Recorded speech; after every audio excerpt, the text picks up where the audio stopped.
Okay, so let's get to Excel charts. And this is going to be a very wonderful topic um, that every data analyst should know or should learn.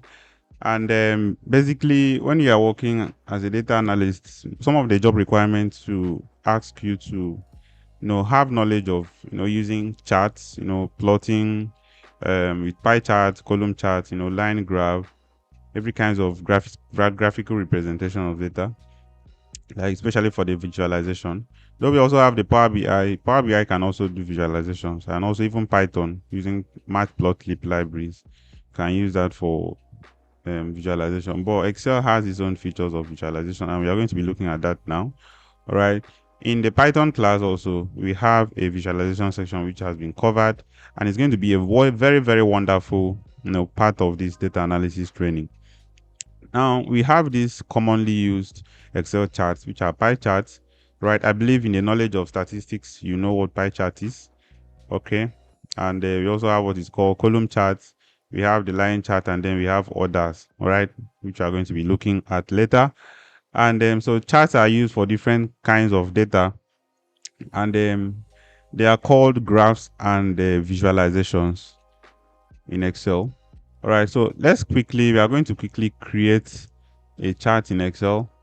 Um, so the first thing you have to do here is to let's open our Microsoft Excel workbook here, and then we have this data in front of us.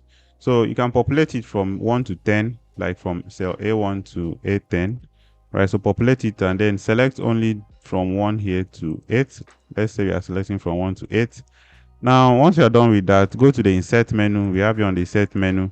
Then we have what is called the line menu, right? Go to the line menu here.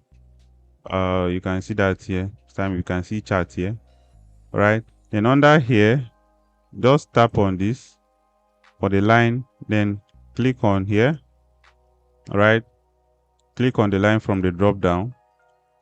So this is a typical example of a chart we have here. This is a line chart, and we have our data from 1 to 8. Okay, now let's go to the chart. Once we go to the chart that we've already created, you can see that 9 and 10 were not selected in the range, so therefore it's not going to be included in these charts. Okay,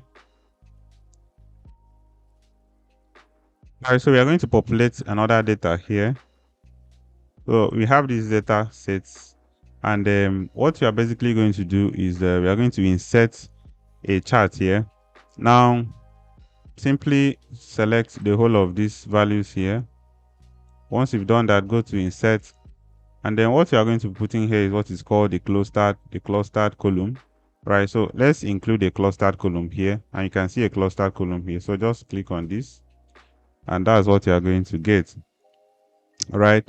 So depending on the versions of the Excel you are using, you may not actually see all these, like maybe 2D, all this stuff. So you can just see clustered column here. So in whichever one, just click on that, and it's going to come up here. So it gives you a visual overview of the statistics of this data, right? So this is it for charts when you are working with charts. So if you alter any values here, or you are going to update this. For example, we have this. So let's adjust for the HP here. Let's say this is now 20. Please take a closer look at the chart. You notice what happens. The value goes down to 20. So if we change it to 60 here, it goes up to 60. Now, still in the chart, we have something here beside here. The three buttons. One is the chart element. The next one is the chart style. Then the last one should be the chart filters.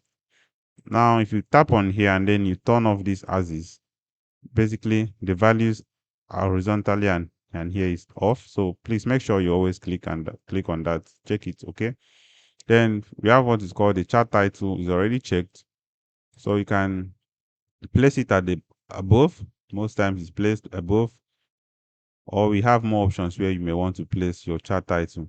Then for the chart axis, right, you may want to tick here to give it titles, right? Then You can, if you have labels that you want to give to it, just give it a chart title here. Let's say this is a horizontal.